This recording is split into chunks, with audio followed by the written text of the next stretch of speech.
I was a known actor, a soubrette, and I was playing the Greenock Empire. And how I met Chic was someone suggested that Mrs. Murray could fix us up in digs. You know, and that's how I met Chic.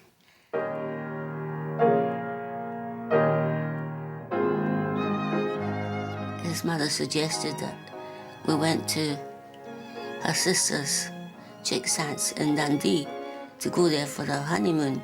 This is a true story.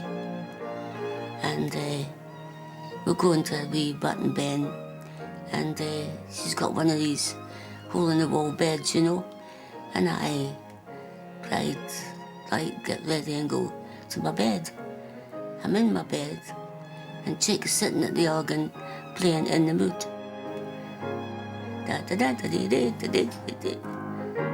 He wasn't a comedian. He was just a man that had a very funny sense of humour. If you said something to him, he would come back with an answer which no one else could come back with. He always used to say, when something was going wrong, particularly in the house, send for Mrs. Pollock. I never knew to this day who Mrs. Pollock was. I never knew what he was going to say at the end of our act, and he went to the audience and he said, thank you very much for being such an appreciative audience, and I want to thank you from the bottom of my heart, and Maidie thanks you from her bottom too.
Today you could do that really easy. Stand-up comedy in a university, in a club, in a concert, on the telly.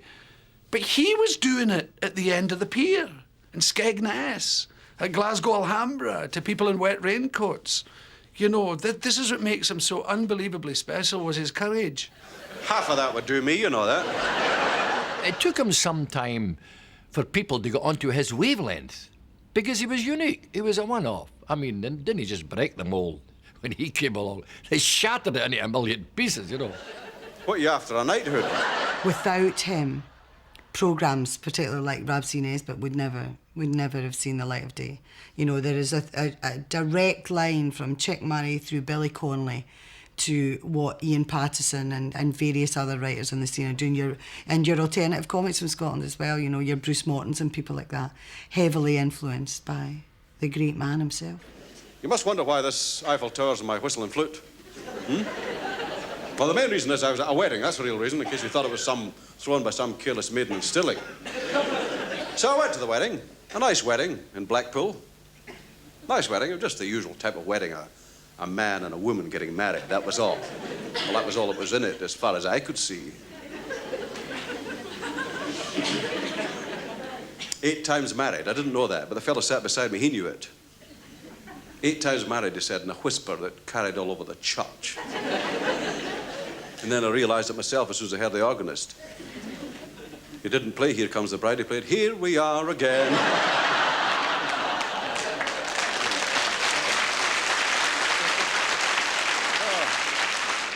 There was a woman there with the longest nose I've ever seen. Now, I have nothing against long noses. We have them in our family. They run in our family. But she had a real beaut. You could have touched it. I didn't, but you could have touched it. And I thought, if things don't liven up, I'll touch her nose. And what attracted me to it, speaking neutral gender, was the way she turned the pages of the hymn book.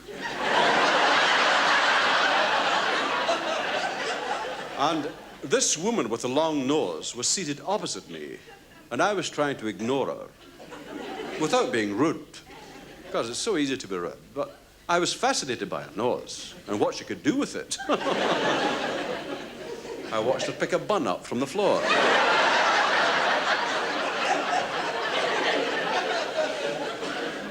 I was just trying to get it over my foot at the time.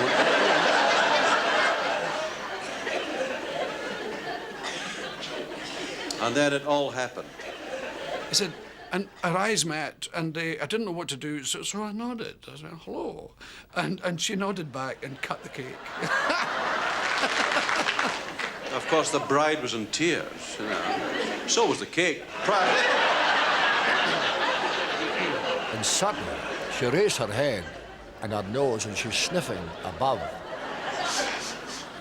And she said, There's someone cooking cabbage in Manchester. I said to the bridegroom, why has the cake got candles? Oh, he says, did you not know? He says, it's the bride's birthday. I don't know what age she was, but the heat was desperate. And this long-nosed woman was at my back. I knew that with the constant prodding I was getting. At least I was hoping it was her.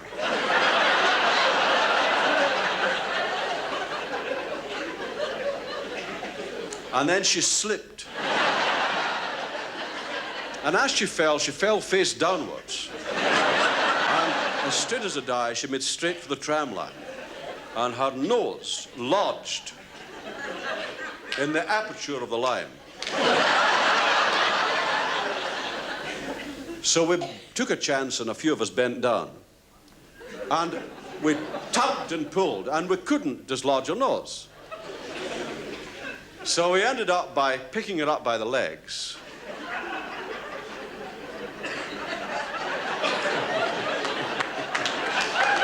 And we wheeled it along to the depot. to me, Chic, he had all the ingredients that you need to be a top-notcher. His material, his presentation, his timing matched his persona perfectly. That's when the miracle works, when it all fuses together, it all melds together, and suddenly, bingo, you've cracked it.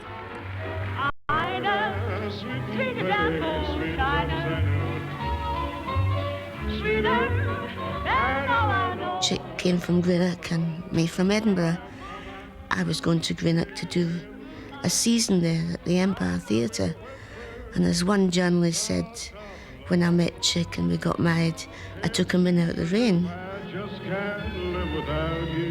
Oh, it used to be Maidie, Dixon and Chic when we first started. And then we were Chic and Maidie, the Lank and the Lady. And then Chic says he changed it afterwards because we were playing the Pavilion as Chic and Maidie, the Lank and the Lady.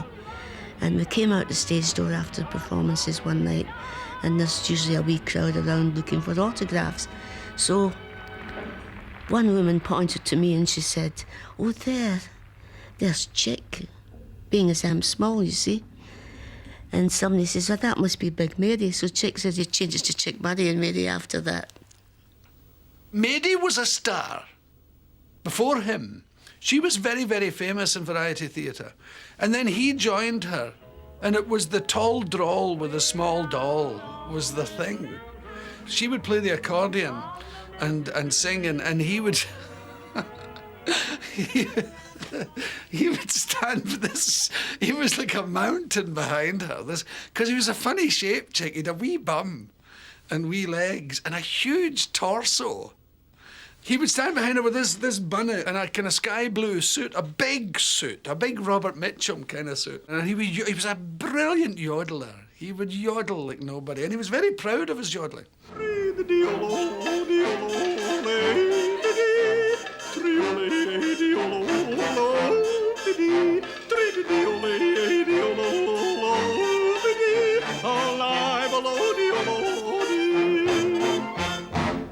they would sing China Doll and all that, and he would yodel at the back, oh, and she would look up with with a very loving smile, like a very Showbiz friendly smile at him, and he'd go, and she'd look away and he'd...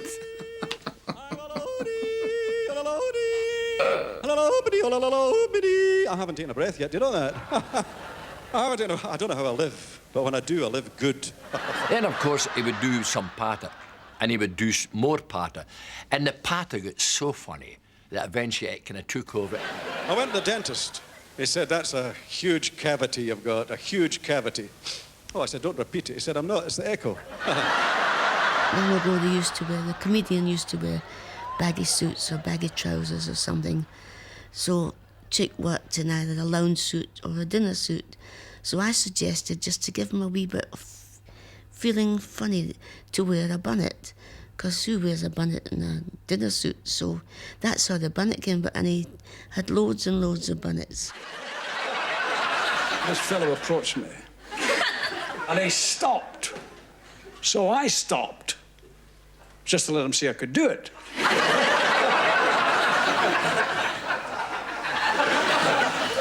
Oh, he was surprised.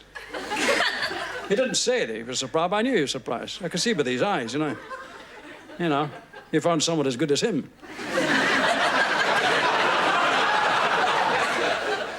They lived the life of variety theatre people. They had an act of 8 minutes long, and they would go all round every town that had a town hall or a seaside theatre. The circuit would take years to accomplish. With your 8 minutes, you could go round and round and round, and then hopefully by the time you come back 2 years later, your act was you had another 8 minutes, and round and round and round you went. So they would go to these Showbiz digs, but which were legendarily bad. You know, Chic would say, I caught the landlady counting the salt and things like that. I'm living in a hotel here. They've got me, excuse me, in a hotel. And I'm not a complainer. But I made my way downstairs, and I could see the manager looking at me and said, what is it? I said, I would like a door in my room. I don't think it was an easy world to survive in. And I think there would have been a lot of people within that genre who would have hated Chic Murray for what he was doing and been very jealous, and that's not the way you do it. This is the way you do this spot, and these are the boundaries, and you stay within that. So after some time, a door arrived. Not on its own, of course. There was two fellas brought it up, you know. So once the door was fixed, I made my way out, because I wanted to get out, you see. I turned this handle. There was one on the other side. I noticed that on the way out. I never used that. You need to put your arm around the door. I never... The pressure is enormous. There are nights that go better than others, and there are nights when it won't go so well, or this, you know, your timing's off or whatever. And I think that nomadic existence that Chic and many touring people in variety would have, you know, would be a very, very hard way to live your life. So I made my way down. The manager said, have you got the door? I said, yes, the door's in the room. He said, you've no sooner got the door in, you start going out. He said, funny, when you made your way in here, he said, I thought, here's trouble. I said, well, I don't think I'm causing a great deal of trouble. It's just a door in my room. Well, you've got one, he said. I said, yes. Yes, I have one. You're going out for a little while? I said, yes. Why? I said, because I don't want to stay in, that's why. So I made my way downstairs. The stairs lead the way down onto the street, you know. They lead all the way up, too, of course. Save them having two stairways there.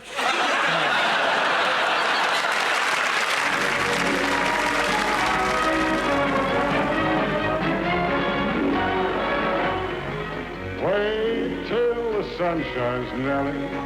He eventually finished up in the Prince of Wales Theatre, in the Mel Tormé show in the London West End.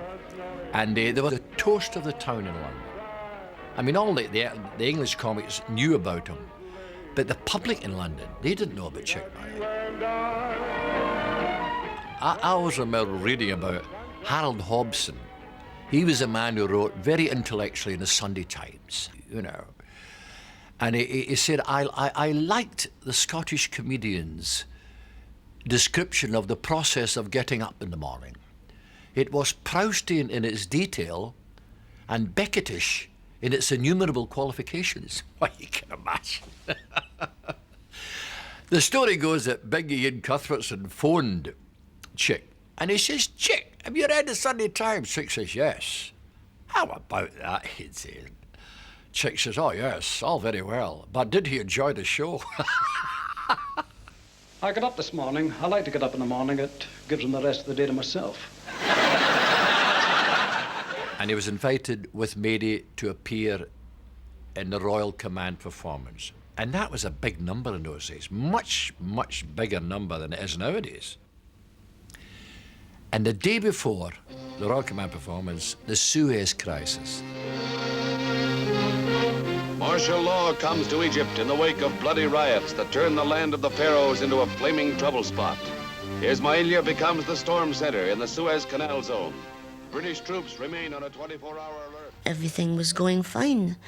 Liberace was there, of course, and Winifred Atwell and many others. And just before the show commenced, they decided that the Queen was cancelling it because of the Suez. I mean, we got everything else. You got your recognition, your scroll, and the programmes and everything, but we just didn't do the performance, that's all. And Liberace was apparently standing beside Chic. He says, I felt sorry for Liberace. He was crying his eyes out. Poor wee soul, he said. Took it very badly, you know what I mean? Oh, poor old Liberace. But they must have been all shattered. But losing out in that, because let's face it, that can catapult you into megastardom. It really conspired against them becoming much bigger than they deserved to be. Yes? What do you want? Well, open it. It is open.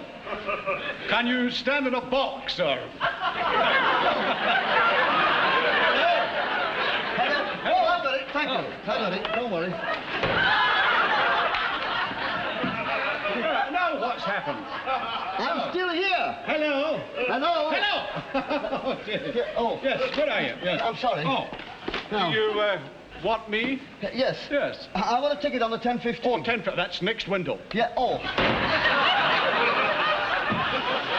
No, the 10:15. Hello? Hello. Where are you now? Yeah, I'm still here. Hello? Oh, that passenger. Yes. Ah, hang on. Yes. I'm sorry. No, sir. don't mess me about like this. You know, this doesn't happen in Glasgow. No, I know. Well, you see, I've got a ticket on 11 o'clock. Oh, 11 o'clock. Oh, yes. The 11 o'clock, that's a different thing altogether. Yes. What? Now, before we do all this again, Yeah.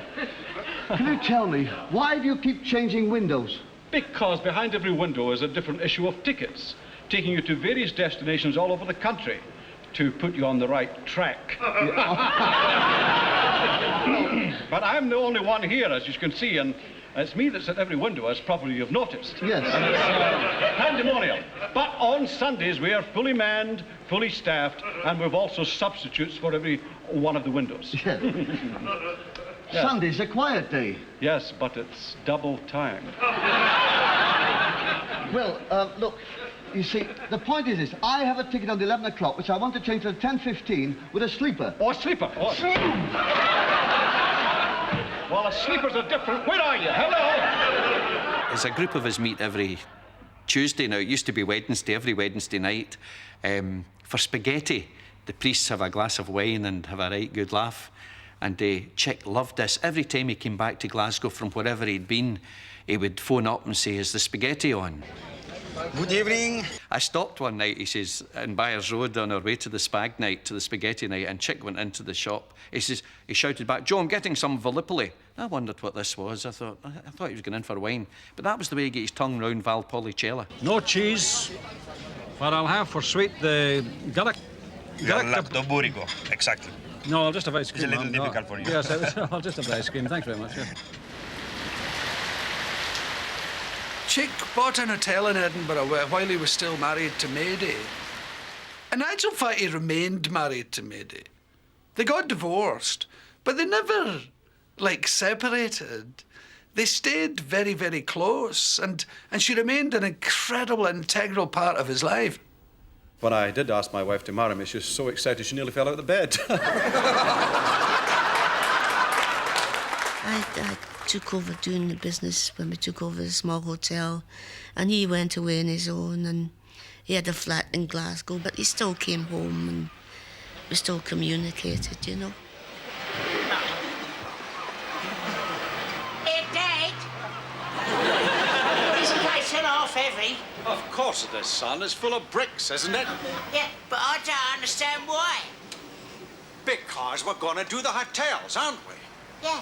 You're going to book into the Grand. Yeah? I'll book into the Majestic. When we get to the rooms, we'll empty the cases and fill them full of sheets, blankets, colour televisions, all sorts of goodies. Yeah, you know, clever, Dad. It's just a gift, son, a gift. Now off we go. But he came to my house and he had a bag like a doctor's bag. And he'd pyjamas. He'd come for dinner, but he'd pyjamas and toothbrush and all that. And he put it out on the bed where I'd given him a room. And then he pulls out a telephone. It was like it was a big beige telephone, like you would have at the side of your bed or in your lobby at home. And I says, what's the phone for? And he says, I'll never forget his answer. He says, you never know.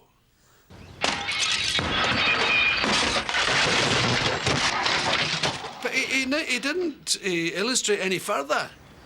And he never told me what you never know.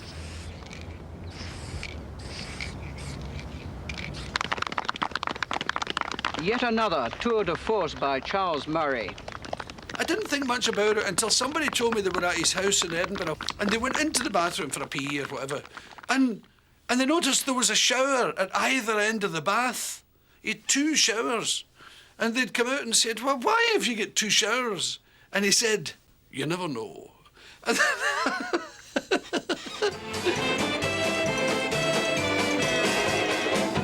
I want a girl just like the girl that married dear old Dan. She was a pearl and the only girl that Daddy ever had. A real old-fashioned girl with heart so true. One hell of nobody else but you. I want a girl just like the girl that married dear old Dan.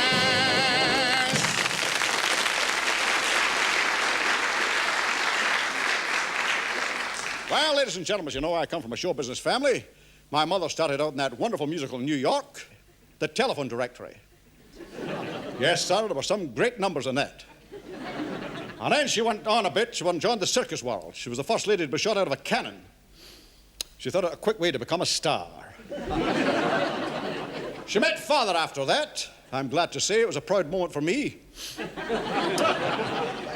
My heart was throbbing watching her walk down that Islay.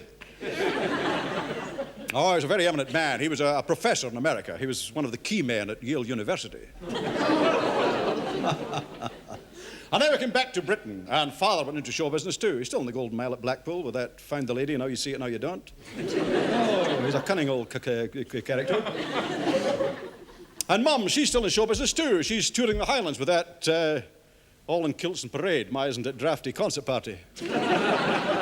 She's the wall of death now. It's an amazing sight to see her whiz round the inside of Callum Kennedy's kilt. But this is the type of show I like to be on, a show that sells television sets. The producer sold his. My mother sold hers. And talking about mother, Maestro. A real old-fashioned girl with heart so true. One who loved nobody else but you. I want a girl just like the girl that married dear old Dan.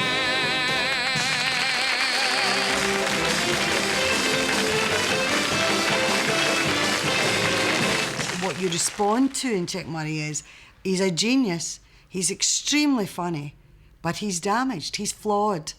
And that always makes it's something that's intensely watchable. When they walk on the stage, they bring a light on stage with them. and you can't take your eyes off them. It's what made movie stars as well. There was something about them. They were never generally the best actors. They were never the nicest of people. But when they came on screen, you couldn't stop looking at them. And Chic Murray had that. Now, I'm living with an aunt here. Well, it's my auntie. Well, it's not really my auntie. I think we all have this. This is my auntie. It's never your auntie, you know. In this case, I know it's not my auntie. It's my uncle. He just likes to be called auntie. So he said to me, if you're passing the butcher, he said, get a sheep's head, I'm making some broth. I said, if I'm passing the butcher, I'll need to go into the butcher. Oh, he said, yes, he said. I said, I hope you don't think I'm being too cryptic. Oh, no, he said. No, it's just your ways, he said. Some nights he'd go and he'd be in the mood and it'd be absolutely fantastic. Other nights he just wasn't in the mood, and he would just sort of, if an audience wouldn't laugh, he would keep on at them, and, you know, and instead of getting on with it, you know, that kind of way. So there was that kind of a, I suppose in a way it was part of his charm, you know.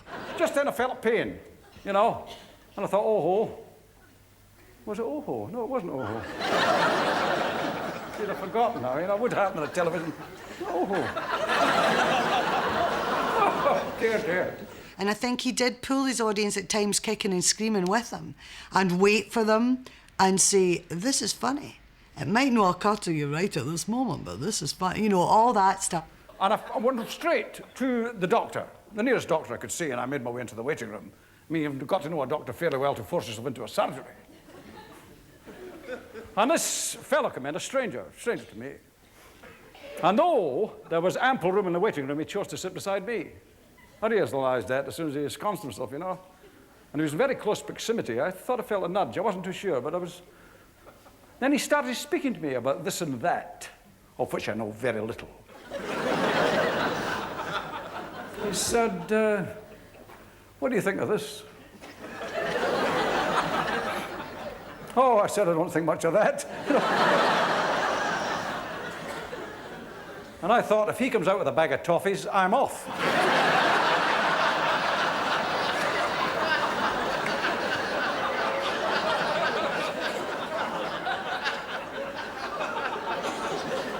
So, just as I was contemplating this, the door of the surgery opened, the doctor made his entry. Just a small fanfare, ta-da-da, you know. And he was wearing a kilt, very short, I thought, but still. Then he took a little run, stood in his hands. He said, how's that for a shuttlecock?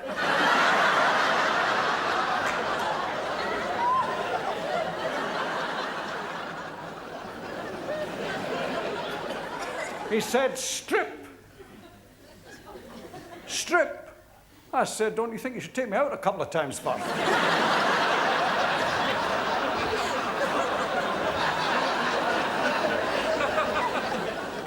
He said, take your clothes off. I said, where'll I put them? He said, put them on top of mine.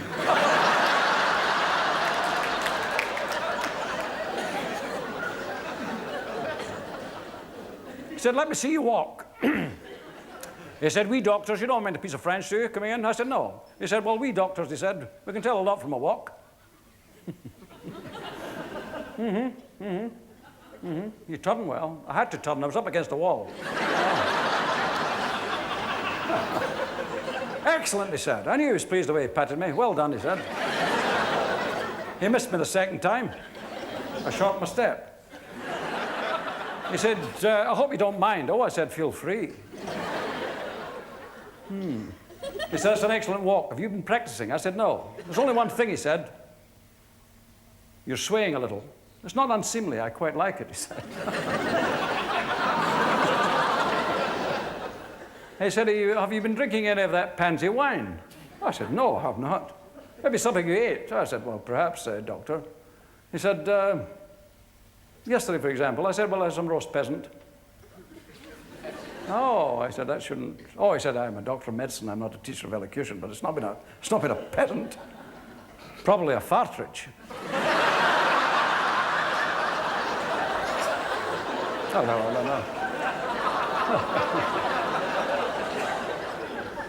He said, bend over, he said. And I did that. He said, you're blushing. I don't know how he knew. He said, you're covered in tattoos too, he said. That's an interesting one. He said, that fox disappearing. I must have a look at that. I said, yes. So...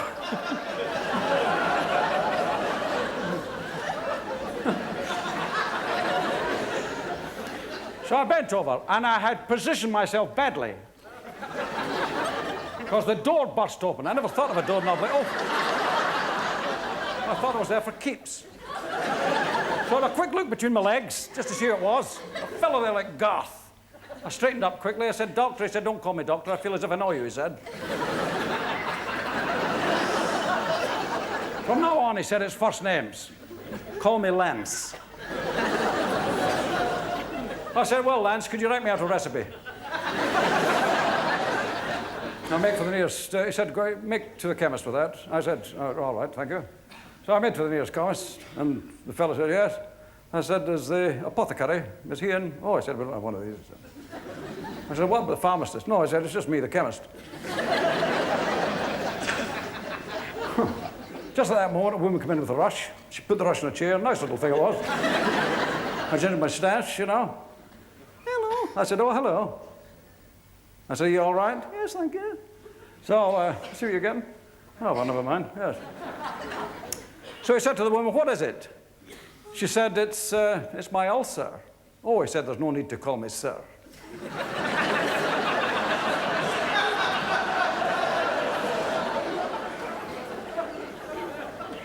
He said, what is it with you? I said, I have a message from the front. Oh, he said, I haven't had one of these in years, he said. Were you followed? I said, no. Good, he said, good. Oh, he said, you're due some pills.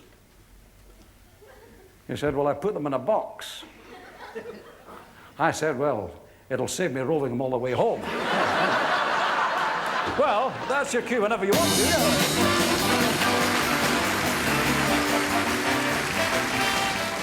On one occasion, when we found he was drinking really hard, I think he must have been on what he would have called a binge. He used to say, Joe, when I hit it, boy, do I hit it. And it was true. And one night, we were having a drink, and Chick was in the mood to empty the whole cabinet of drinks that the lads had available. And one of the lads, a friend of ours, John, said to Chick, Chick, you don't have to be drinking like that. And I'll tell you something else. He said, if you keep doing that, you'll spoil our night. Chick never, from that moment on, overindulged in our company. Why do you think it is, then, they set up drinks at just before 10 o'clock? Well, they're allowed to set up drinks before 10 o'clock. That's probably the reason they set up drinks before 10 o'clock. Oh, dear. Oh, there's one of us working well here. I knew Chick rather well, and you'd be having a chat with him in the street, and it was quite intimidating. You know, because although you knew him, he'd be saying things to you like, I was on the phone to Bernie last night, Delphort, you know. He'd be saying, is this big man having me on here, you know? Is this big so-and-so having me on, or is he serious, you know? If you spoke to Chick, he would do a routine. He just couldn't help it. You would be coming out of the BBC club, going to the bathroom, going from the bar. You had to cross the hallway and up the stairs to the bathroom, and the phone was in the hallway, and Chick would be there, talking to somebody quite seriously. But if you came out and he spotted you, he would launch into an act on the telephone. He would say, ask for 1,500 and accept 150. So... and you would be laughing going up the stairs. He would do a wee show for you right there and then. Mr. Chic Murray on the subject of animals for 1 minute, starting now. I have a brother in the zoo in Edinburgh.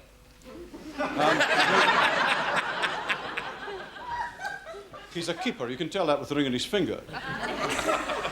And I was up there the other day watching him floating about in the hippo pool. He said, the skunks have had a family, he said. I said, oh, have they? At least I can remember. I might have said, oh, have they? Or I can't remember the whole... No, but I put surprise in my voice, like, oh, have they? A bit higher what I was needing, really. So he said, yes. And we've given them a name, he said. They've had 2 boys. He said, well, not the usual Jim or Charlie or Andy. He said, we'll call them In and Out or Out and In, depending which one you meet first. So one day the mother skunk went out, and she left In and Out in. And she had warned both of them. She said, I don't want you going out in, and you stay in too out. But she had gone out for, just a few moments when in went out. But out stayed in. So after some time, the mother skunk came back and she said, it's nice to see that you're in, out. She said, where's in? He said, he's out. She said, you better go out and fetch in. I forget who I put out now, do you know that?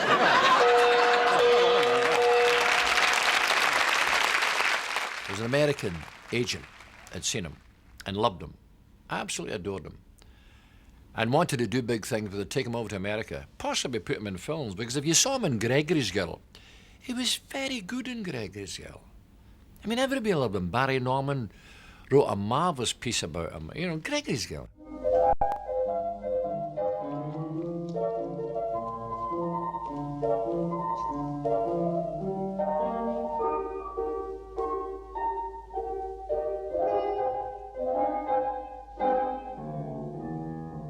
Off you go, you small boys.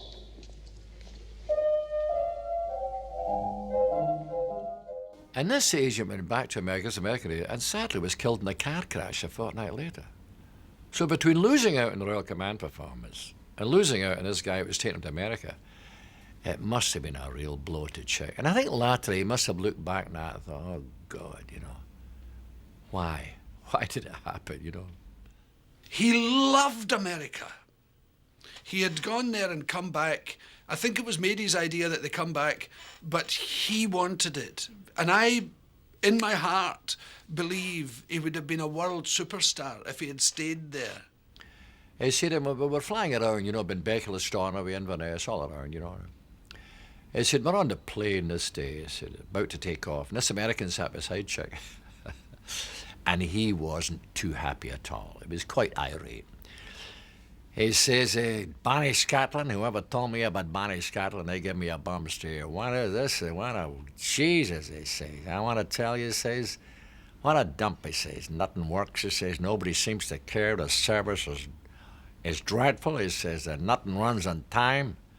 He says, I want to tell you, he says, and Chics will listen to all that. He says, I want to tell you, he says, as far as I'm concerned, Scotland is the arsehole of the universe. And Chic looked at him. He said, I suppose you're just passing through. Two lovers went strolling down a coal mine. The girl had been a female from her birth.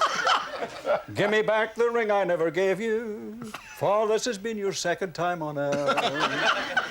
10 weary years have passed in 15 minutes. So wipe the cobwebs from your ears. You might as well finish it now, I will. And always think of mother. That always got them.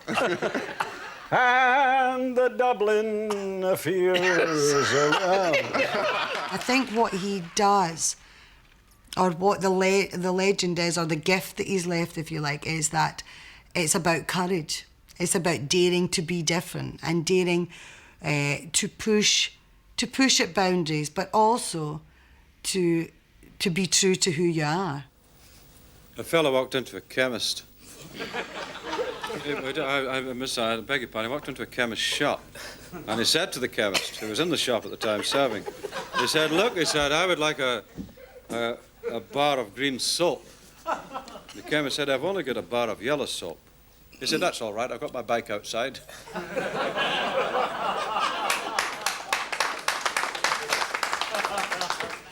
Must be hell being a pioneer, Chic. I think there's that great feeling amongst everybody when you see someone who's a wee bit off the wall or a wee bit eccentric. It touches that bit in you, and you think, oh, I'm not alone. I'm not the only mad bastard running around here. There is actually, there are other people who feel this way. And that was what was liberating for audiences. I said, you've a nice dog with you. He had a dog with him, otherwise I never have mentioned it. He had it in the lead, he just didn't seem to be too sure of it. He said, yes, he said, it is a nice dog. It wasn't, it was a dreadful creature.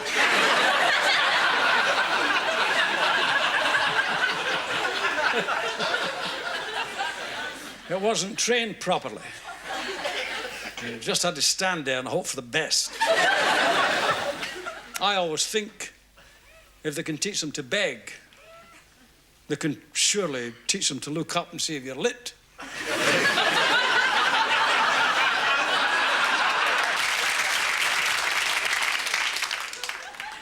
He said, yes. He said, do you know the Battersea Dogs home? I said, I never knew it had been away. I said.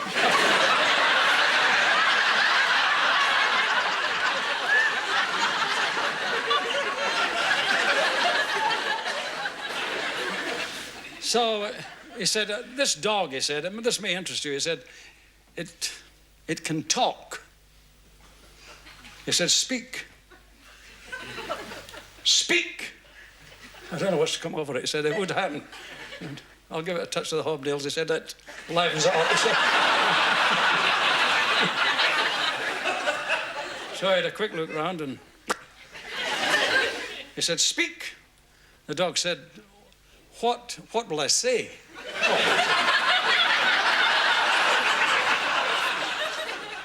Oh, he said, anyway, it doesn't make any difference. He said, I'm getting it destroyed. I said, is it mad? Well, he said, it's not pleased. That's it, you can play me off anything. And what comes back to me every time I think about him in a spiritual way is his expression when I asked him, did he ever pray? And he said, just before popping off to sleep, I sometimes look up and say, how's it going, big man? That was just him.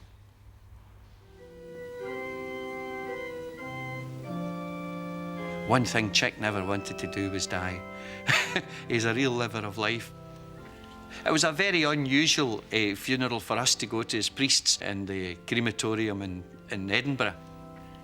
We had Billy Connolly cracking jokes and Johnny Beattie cracking jokes, and they caught the humour. They did everything to catch the humour of the man, even in death. And she came teetering out with this bottle of whiskey like a caber, you know, and was trying to put it upside down on the thing. And ever so slowly, it toppled backwards and went over like that and smashed on the floor. And a tidal wave of whiskey shot into the back of the club. And there was stunned silence from everybody, except Chic, who turned around and said, stop that. And there's a man in the crematorium, he limps, he's like a sort of ghoul, a kind of Igor figure. And he kept opening the door and looking in because he could hear all the laughing, and obviously he'd never heard laughing in this building in his life. You know, people cry, but there's people roaring with laughter. But I must tell you this, he had his tartan cap was on his coffin, on that conveyor belt. As the curtain was coming in, there was a kind of a hiccup. And the coffin kind of shook, and there was a tartan bonnet on top, and it kind of flipped up as though he was saying, well, that's it. Cheerio then. Bye-bye. See you some other time, you know. And everybody laughed and applauded, of course, you know. Hey, hey, hey! And the shouting grew. Hey! And then they all stood up. Hey! His body was going away, and I was amazed, you know. I'd never been in a moment like this. And I said, please, please, please, please. And they all were quiet. I said, please, not too much. The bugger will come back and do 20 minutes.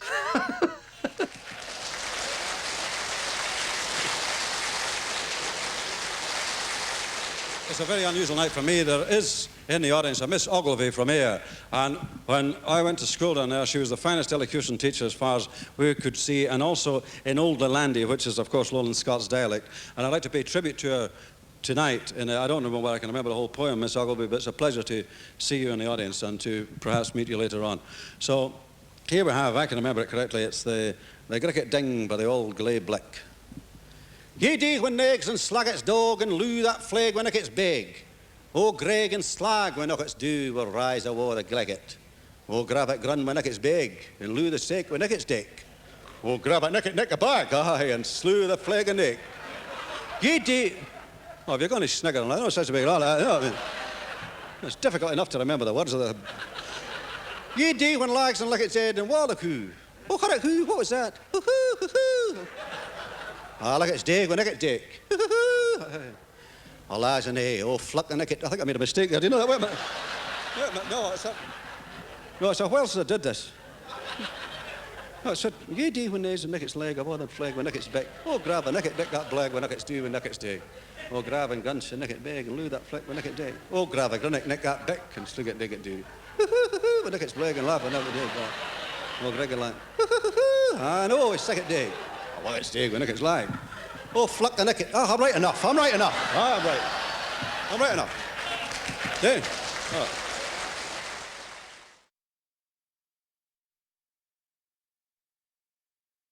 At the end of our act, after doing very well, the audience wouldn't let us off, and they would shout, "Give us China Doll." Now my daughter calls that Chicken Maidie's Lament, my China Doll. Tired of crying and idolizing, that's why I'm buying a China Doll.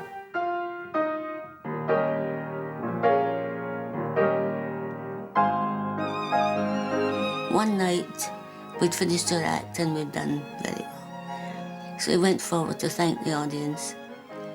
And he said to the audience, you know, I do take the mickey out of Maidie, but there's nothing I wouldn't do for her. In fact, there's nothing she wouldn't do for me. That's how we go through life, doing nothing for each other.